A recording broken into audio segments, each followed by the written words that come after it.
Imagine standing on a rocky beach in Cornwall. The waves crash softly on the shore, the wind carries a chill, and the horizon stretches endlessly. You might think you're witnessing a timeless scene, unchanged for centuries. But beneath that calm surface, something is shifting, something big. In the past 3 decades, sea levels around the UK have quietly crept up by 13.4 centimeters. That's faster than the global average, which sits at 10.6 centimeters over the same period. It might not sound like much, but here's the thing: the ocean doesn't rise evenly, and the UK's rising tide is telling a troubling story. A story of heat, a story of change, a story of what the future might hold for an island nation standing on the edge of a warming world. This is not a theory, it's not a projection.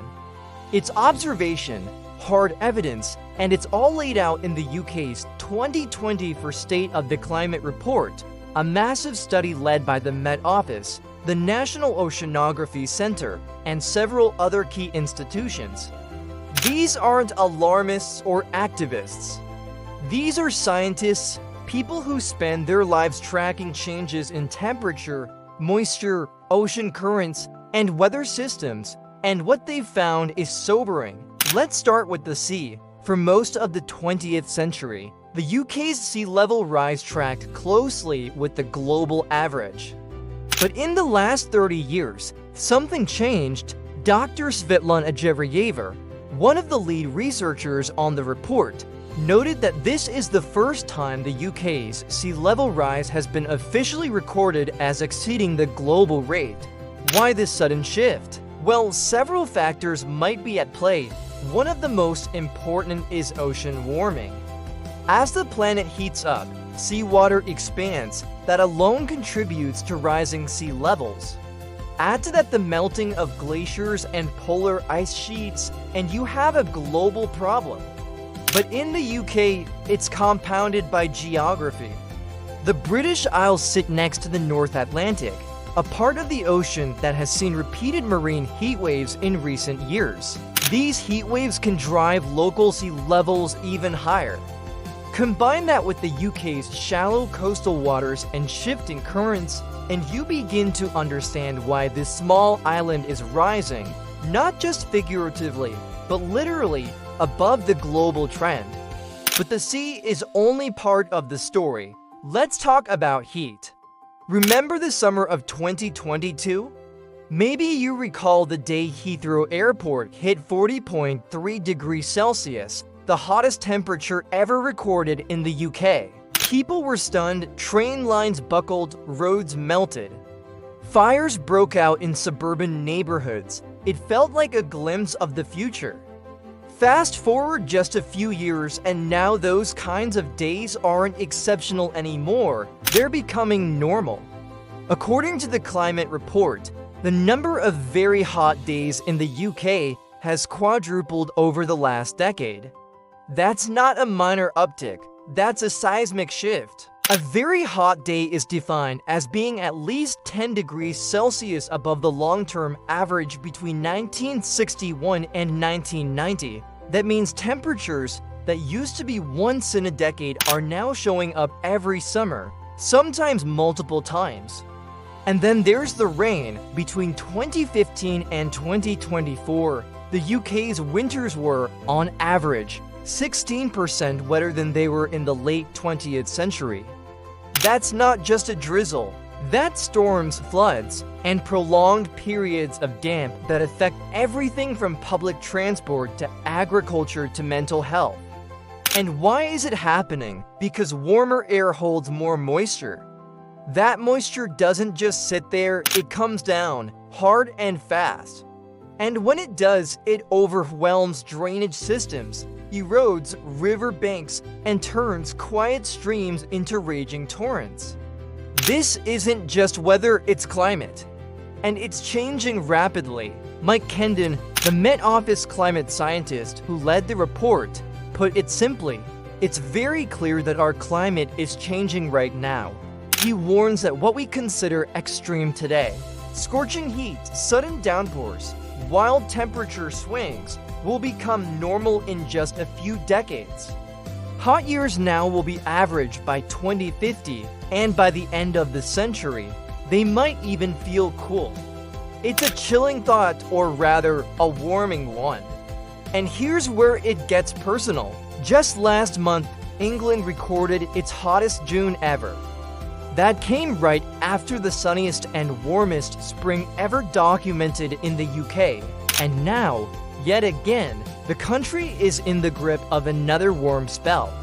As a result, hosepipe bans have been introduced in Yorkshire, Kent, and Sussex.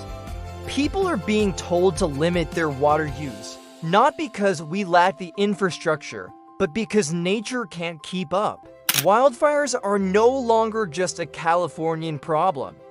In recent days, several have broken out across the UK, including in London, where dry, hot conditions are turning parks and green spaces into tinderboxes.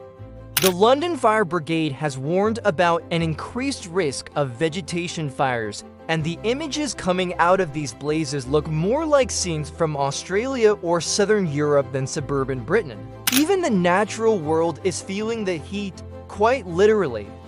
One of the most noticeable effects of climate change in the UK is the early arrival of spring. Plants are flowering earlier, birds are laying eggs and building nests weeks ahead of their usual time. These changes may sound quaint, but they're not harmless. They disrupt ecosystems, confuse food chains, and can lead to long-term imbalances in biodiversity.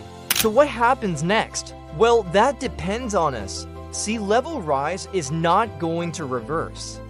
The ocean will continue to expand and climb, but we can still slow it down. We can still protect our communities, adapt our cities, and rethink our relationship with the environment. Experts say we need more research, not just on global climate, but on how it's playing out locally. Why is the North Atlantic warming so fast? What role do ocean currents play in intensifying our coastal risks?